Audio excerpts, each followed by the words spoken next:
আসসালামু আলাইকুম everyone, welcome back to my channel. আজ ননদের বাসায় বেড়াতে গিয়েছিলাম। সেখানে খাবারের কিছু আয়োজন। আমি চিকেন পছন্দ করি এবং শাক খেতে ভীষণ ভালোবাসি, তাই চিকেন বানিয়েছিল।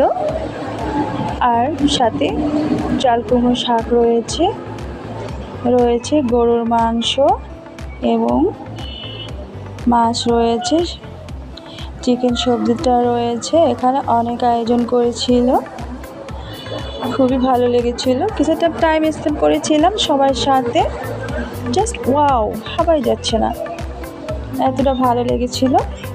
তো আপনাদের কাছে কিছু শেয়ার করলাম। এখানে আমার ননদের ছেলে এগুলো নিজ হাতে তৈরি করেছে, দেখেন কতটা সুন্দর হয়েছে। ও এভাবে অনেক সুন্দর সুন্দর শোপিস তৈরি করে। ও হাফিজি মাদ্রাসায় পড়ছে, আবার বাসায় ফাঁকে ফাঁকে এগুলো তৈরি করে বাসাটা সুন্দর করে সাজিয়ে গুজিয়ে রেখেছে। আল্লাহ হাফিজ।